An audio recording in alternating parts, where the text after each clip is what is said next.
ವೀಕ್ಷಕರೇ, ಇವತ್ತು ಒಬ್ಬ ಮಹಾನ್ ಸಾಧಕನ ಬಗ್ಗೆ ಮಾತಾಡ್ತಾ ಇದ್ದೀವಿ. ಅವರು ಒಬ್ಬ ಕನ್ನಡ ಸಾರಸ್ವತ ಲೋಕದ ದಿಗ್ಗಜ. ಮೇಲಾಗಿ 5ನೇ ಜ್ಞಾನಪೀಠ ಪ್ರಶಸ್ತಿ ಕನ್ನಡಕ್ಕೆ ತಂದುಕೊಟ್ಟವರು. ಅವರು ಆಧುನಿಕ ಕನ್ನಡ ಕಾವ್ಯದ ಪ್ರವರ್ತಕರು ಕೂಡ.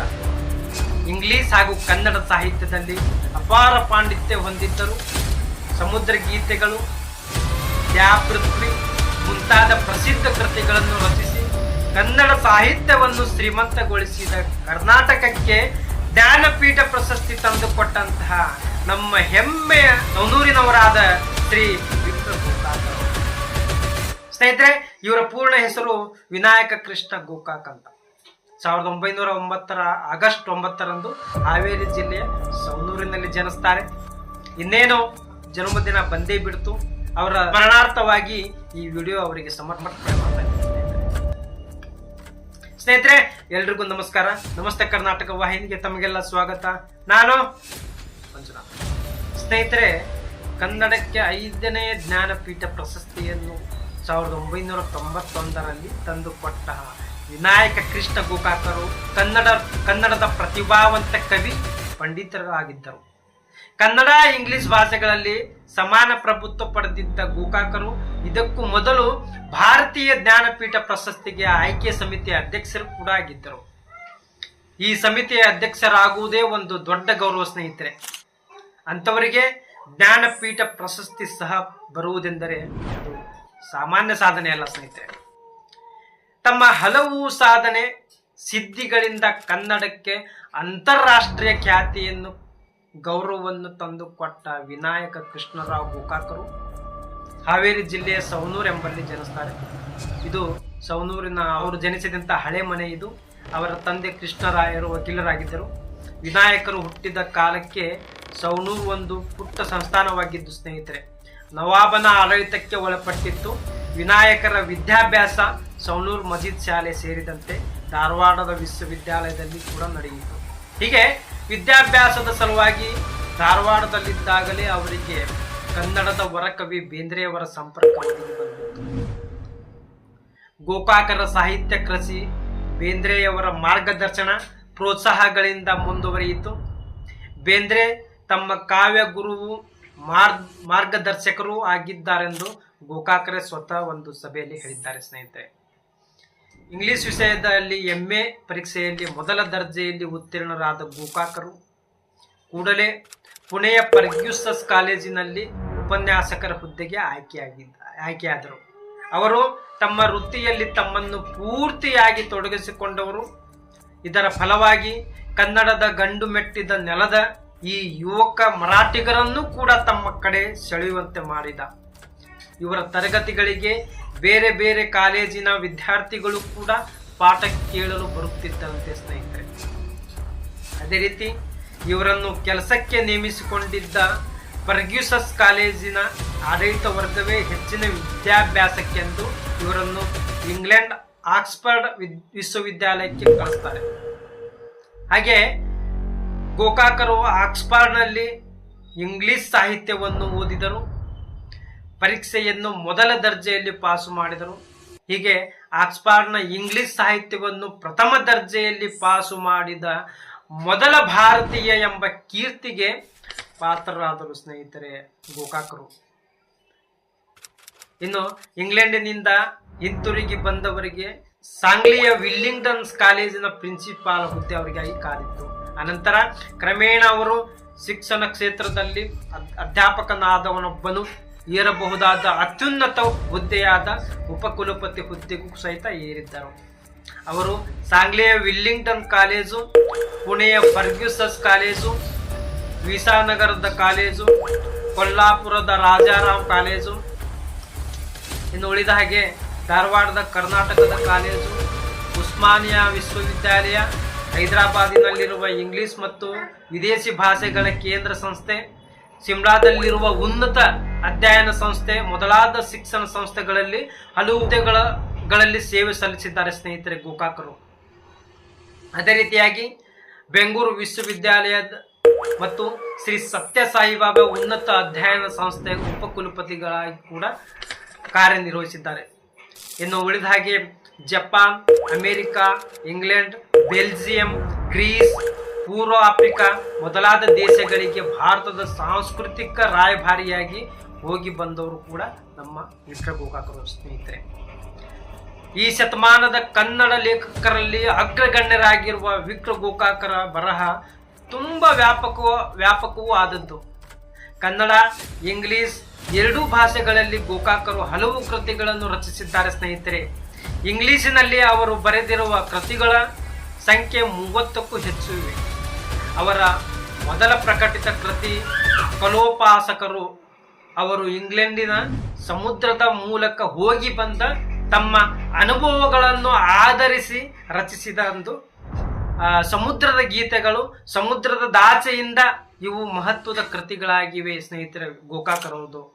ಇನ್ನು ಸಮುದ್ರ ಗೀತೆಗಳು ಕವನ ಸಂಕಲನಗಳಲ್ಲಿರುವ ಕೊಡದಿರುವ ಸೆರದಿಗೆ ಷಟ್ಪದಿಯ ದೀಕ್ಷೆಯನ್ನು ಎಂಬ ಸಾಲಂತೂ ತುಂಬಾ ಪ್ರಸಿದ್ಧವಾಗಿದೆ ಸ್ನೇಹಿತರೆ.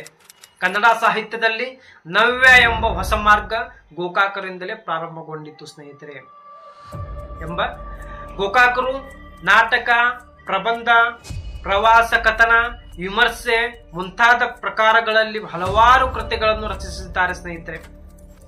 ಕನ್ನಡದ ಬೃಹತ್ ಕಾದಂಬರಿಗಳಲ್ಲಿ ಒಂದಾದ ಸಮರಸವೇ ಜೀವನ ಗೋಕಾಕರದ್ದೇ ಕೃತಿ. ಇದು ಜನನಾಯಕ ಅವರ ಸುಪ್ರಸಿದ್ಧ ನಾಟಕ.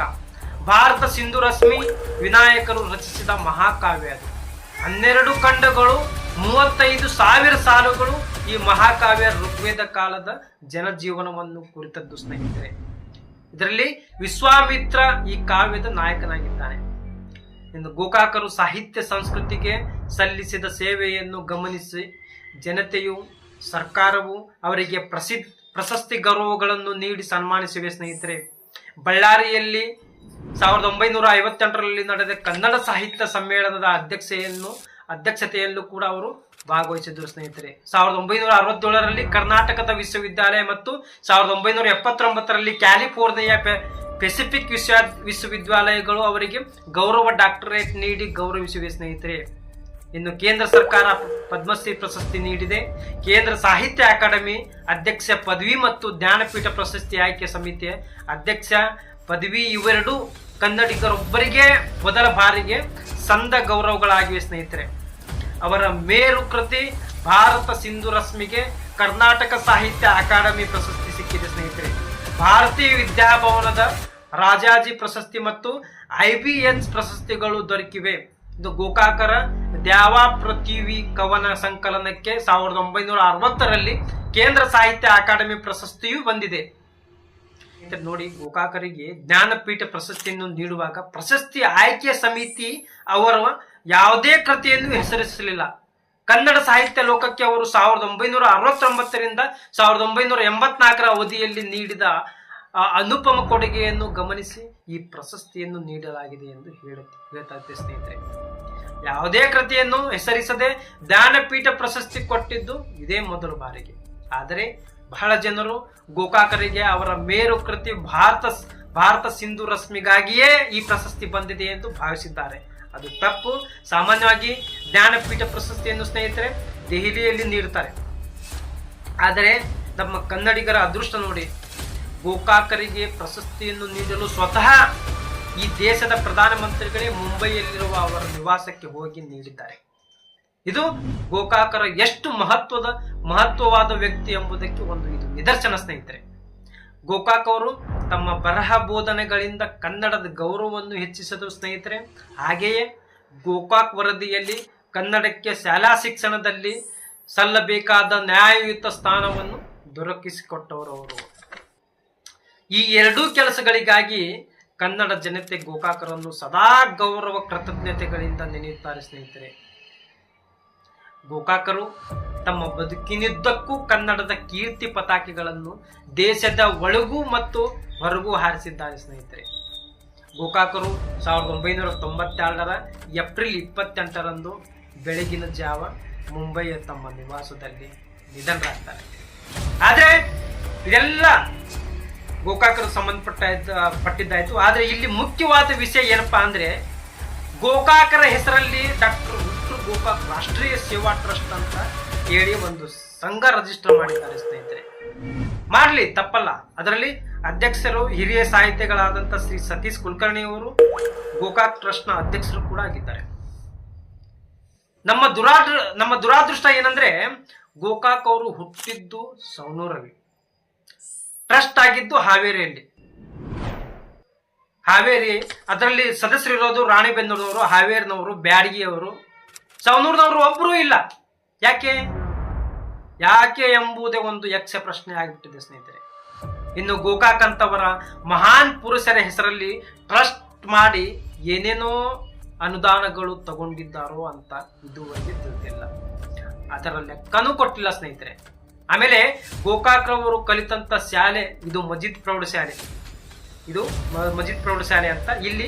ನೀವು ಇಲ್ಲಿ ಸ್ಟ್ಯಾಚ್ಯೂ ನೋಡ್ಬೋದು. ಅವ್ರ ಮೂರ್ತಿ ಇದು ಮೊದಲು ಹೀಗಿತ್ತು, ಹೇಗೆ ಕಿತ್ತೋಗಿ ನೋಡಿ. ಆ ಬಳಿಕ ಕನ್ನಡ ಸಂಘಟನೆಯವರು ಹೋಗಿ ಶಾಲಾ ಆಡಳಿತ ಮಂಡಳಿಗೆ ಬಿಗಿ ಹಾಕಿದ ನಂತರ ಗೋಕಾಕ್ರವರ ಪುತ್ಥಳಿ ಈ ರೀತಿ ಮಾಡಿದ್ದಾರೆ. ಆಮೇಲೆ ಇನ್ನೊಂದು ಬೇಸರದ ಸಂಗತಿ ಏನಪ್ಪಾ ಅಂದ್ರೆ ಗೋಕಾಕ್ರವರು ಹುಟ್ಟಿದ್ದು 9/8/1909. ಇಲ್ಲಿ ಸಿಗ್ಗಾಂವ್ ಕ್ರಾಸ್ ನಲ್ಲಿರೋ ಗೋಕಾಕ್ ಪ್ರತಿಮೆಗೆ 19/8/1909 ಅಂತ ಹಾಕಿದ್ದಾರೆ. ಅಲ್ಲ, ಪ್ರತಿಮೆ ಅನಾವರಣ ಮಾಡುವ ರಾಜಕಾರಣಿಗೆ ಒಬ್ಬ ಸಾಧಕನ ಜನ್ಮ ದಿನಾಂಕ ಗೊತ್ತಿಲ್ಲ ಅಂದ್ರೆ ಇಂಥವ್ರು ಕರ್ನಾಟಕದಲ್ಲಿ ಹುಟ್ಟಿದ್ದು ಕೂಡ ವ್ಯರ್ಥ. ಇದೆಲ್ಲ ನೋಡಿದ ಮೇಲೆ ಸ್ನೇಹಿತರೆ ನನ್ನಲ್ಲಿ ಉದ್ಭವ ಆಗುವ ಪ್ರಶ್ನೆ ಏನಪ್ಪಾ ಅಂದ್ರೆ ಇಲ್ಲಿ ಟ್ರಸ್ಟ್ ನವರು ಏನ್ ಮಾಡ್ತಾ ಇದ್ದಾರೆ, ಟ್ರಸ್ಟ್ ಅಧ್ಯಕ್ಷರು ಏನ್ ಮಾಡ್ತಾ ಇದ್ದಾರೆ, ಇವೆಲ್ಲ ಅವರ ಗಮನಕ್ಕೆ ಬಂದಿರ್ಲಿಕ್ಕಿಲ್ವಾ ಹೆಂಗೆ ಅಂತ ನೋಡೋಣ. ಮುಂದಿನ ದಿನಮಾನದಲ್ಲಿ ಶ್ರೀ ಗೋಕಾಕ್ ಹೆಸರಿನ ಟ್ರಸ್ಟ್ ನಲ್ಲಿ ಎಷ್ಟು ಆಕ್ರಮಣ ನಡೆದಿದೆ ಅಂತ ಅದಕ್ಕಾಗಿಯೇ ಬೇರೆ ವಿಡಿಯೋ ಮಾಡೋಣ ಅಂತ ಹೇಳ್ತಾ ಮತ್ತೆ ಮುಂದಿನ ವಿಡಿಯೋದಲ್ಲಿ ಸಿಗೋಣ. ಅಲ್ಲಿವರೆಗೂ ಸಂತೋಷವಾಗಿರಿ, ಖುಷಿಯಾಗಿರಿ. ನಮಸ್ಕಾರ.